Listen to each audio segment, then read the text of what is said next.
Matius 18 ayatnya yang ke-12 sampai dengan ayatnya yang ke-20. Dengan perikop perumpamaan tentang domba yang hilang. Bagaimana pendapatmu jika seorang mempunyai 100 ekor domba dan seekor di antaranya sesat? Tidakkah ia akan meninggalkan yang 99 ekor di pegunungan dan pergi mencari yang sesat itu? Dan aku berkata kepadamu, sesungguhnya jika ia berhasil menemukannya, lebih besar kegembiraannya atas yang seekor itu daripada atas yang ke-99 ekor yang tidak sesat. Demikian juga Bapamu yang di sorga tidak mengendaki supaya seorang pun dari anak-anak ini hilang. Apabila saudaramu berbuat dosa, tegurlah dia di bawah 4 mata. Jika ia mendengarkan nasihatmu, engkau telah mendapatkannya kembali. Jika ia tidak mendengarkan engkau, bawalah seorang atau 2 orang lagi, supaya atas keterangan 2 atau 3 orang saksi, perkara itu tidak disangsikan. Jika ia tidak mau mendengarkan mereka, sampaikanlah soalnya kepada jemaat. Dan jika ia tidak mau juga mendengarkan jemaat, pandanglah dia sebagai seorang yang tidak mengenal atau seorang pemungut cukai. Aku berkata kepadamu, sesungguhnya apa yang kamu ikat di dunia ini akan terikat di sorga, dan apa yang kamu lepaskan di dunia ini akan terlepas di sorga. Dan lagi aku berkata kepadamu, jika 2 orang daripadamu di dunia ini sepakat meminta apapun juga, permintaan mereka itu akan dikabulkan oleh Bapakku yang di sorga. Sebab di mana 2 atau 3 orang berkumpul dalam namaku, di situ aku ada di tengah mereka. Bapak Mama serta saudara-saudari yang diberkati oleh Tuhan, dari kebenaran firman Tuhan ini saya mengambil sebuah tema, kasih Allah itu mutlak. Artinya bahwa kasih itu tidak secara setengah-setengah, tetapi dia utuh. Dan ketika Tuhan mengasihi kita, bukan karena saya dan Bapak Mama yang mempengaruhi Tuhan, baru Tuhan mengasihi kita. Ingatlah bahwa kendati pun kita tidak setia, walaupun kita tidak mengasihi Tuhan, kadang kita mendatangkan amarah terhadap Tuhan lewat karakter perbuatan kita, Tuhan tetap mengasihi kita. Artinya bahwa kasih Tuhan tiada ujungnya. Bapak Mama serta saudara-saudariku yang diberkati oleh Tuhan, dari kebenaran firman Tuhan ini ada perumpamaan tentang domba yang hilang. Ketika seorang gembala memiliki 100 ekor domba dan dia mengembalakannya di pegunungan, dan salah satunya sesat, dia akan kasih tinggal yang 99 ekor itu di pegunungan, dan dia akan mencari yang satu itu yang hilang atau yang sesat. Dan ketika dia mendapat yang satu itu yang sesat, dia punya sukacita lebih besar daripada 99 ekor yang dia kasih tinggal. Jadi lewat perumpamaan ini, demikian juga dengan kita punya Bapa di surga. Dia tidak menginginkan seorang di antara kita yang ada pada saat ini hilang daripada dia. Dia mau kita tetap ada di dalam Tuhan. Jangan sampai kita menjadi orang Kristen yang di luar Anda. Bapak Mama serta saudara-saudariku yang diberkati, perumpamaan ini menunjukkan bahwa Allah berinisiatif mencari manusia yang hilang. Jadi pertanyaannya untuk kita pada saat ini, sebesar apa kasih Tuhan itu? Kok dia harus cari yang hilang? Itu pertanyaan refleksi untuk kita.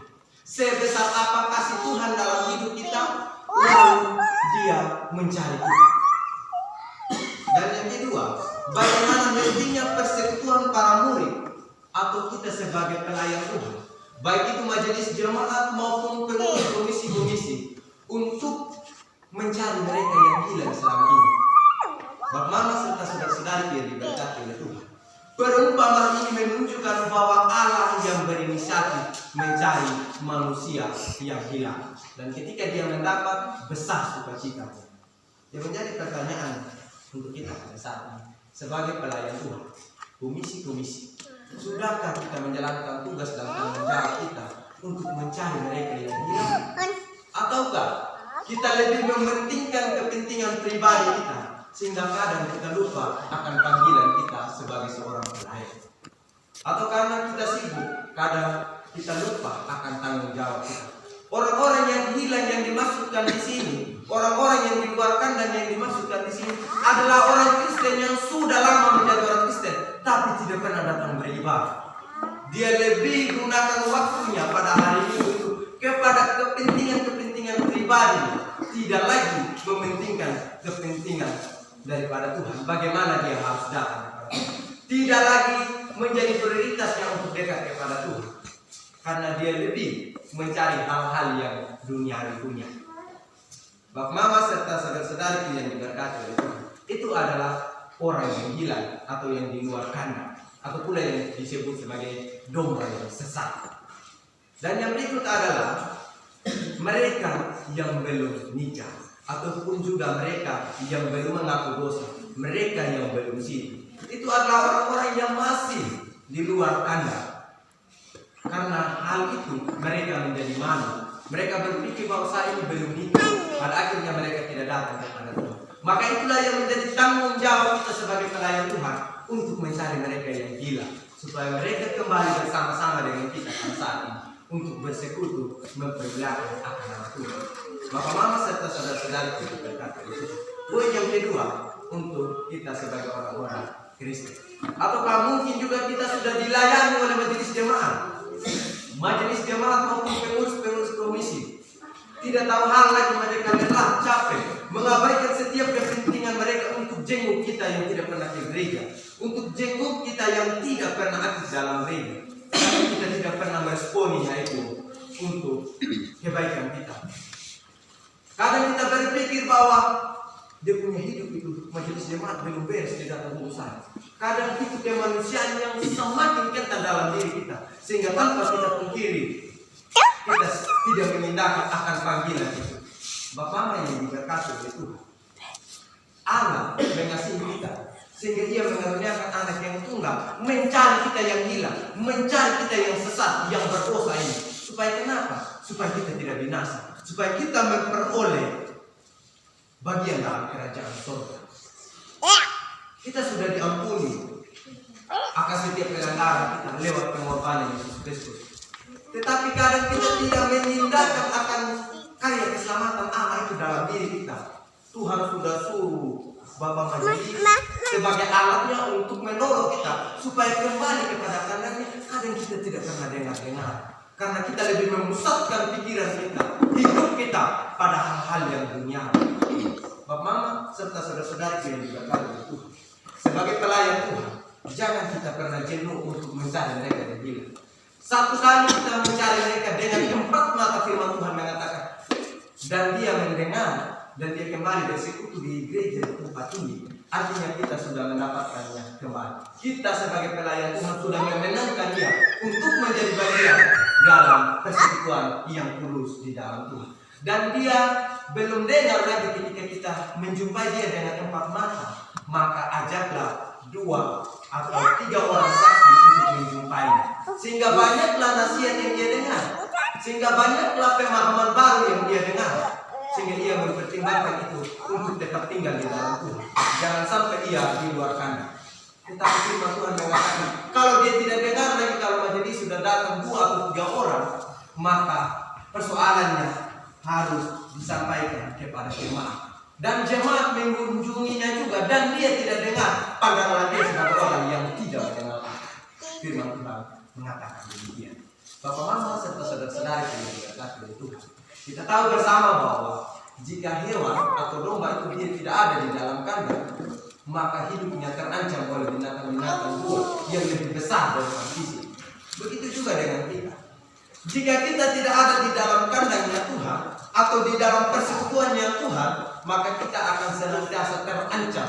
Kita akan dihantui oleh kekhawatiran, kecemasan yang berlebihan, yang kadang membuat kita jatuh, yang membuat kita merasa tidak bisa bangkit lagi. Itulah akibatnya ketika kita di luar kandang Tuhan. Tetapi ketika kita ada di dalam Tuhan, maka kita akan senantiasa menjadi orang Kristen yang dimenangkan. Kita punya hidup akan terjaga oleh Tuhan, karena kita ada di dalam kandang Tuhan. Tuhanlah yang menjadi gembala kita yang setia, yang dimana Dia akan senantiasa membimbing kita dan mengarahkan kita. Saya tidak bilang di sini bahwa kita ada di dalam Tuhan, bukan berarti persoalan tidak ada. Persoalan tetap ada, tetapi pencobaan yang kita alami itu adalah pencobaan biasa. Masalah biasa Tuhan bilang. Dan pada saat kita dicoba, diperhadapkan dengan pergumulan untuk anak-anak yang studi, bahkan kebutuhan makan minum, itu akan dapat kita selesaikan. Dan Tuhan sendirilah yang memberikan jalan keluar. Mama serta saudara-saudari yang dikatakan Yesus, untuk mencari yang gila bukan tugas saja seorang nelayan, tetapi kita juga sebagai jemaat, sebagai bapak mama, saudara-saudari di tempat ini, kita punya tanggung jawab juga ketika kita mendapati saudara kita dalam keluarga yang tidak kunjung-kunjung datang ke gereja atau yang tak kunjung-kunjung rumah tangganya diberkati atau yang belum mampu bosan dan lain sebagainya. Kita harus mendekati dia dengan penuh cinta kasih, dengan penuh kasih sayang. Bukan kita datang dengan kita punya sikap arogan dan nada yang keras. Hei, kenapa kau tidak pernah datang ke gereja? Kau ini Tuhan sudah kasih berkat, tidak pernah datang ke gereja. Tidak seperti itu. Tetapi dengan cinta kasih kita mendekati. Maka dengan kasih pula kita mendekatinya. Maka dengan cinta kasih dan senyuman dia akan merespon. Dia akan berpikir, wih ada orang yang peduli sama saya. Nah coba kalau kita datang dengan senter-senter, kalau kita lakukan datang ini, kalau dia diusir atau dia dilanda, nah itu. Jadi kalau untuk mendekati orang yang hilang, maka kita harus mendekatinya dengan penuh cinta kasih. Tetapi kalau dia sudah tidak pernah dengar sama kita, dia tidak pernah dengar berulang-ulang kali dinasihati, maka Tuhan bilang pandanglah dia sebagai orang yang tidak mengenal Allah. Dan jika engkau terus mengejarnya, maka jangan salah, kita akan menimbulkan luka dan pada akhirnya kita akan tertimbun oleh luka. Tuhan Yesus senantiasa memberkati kita dan jadilah seorang pelayan atau jemaat yang senantiasa mencari yang hilang sebagai pula tanda ucapan syukur kita bahwa Tuhan memelihara hidup kita. Amin.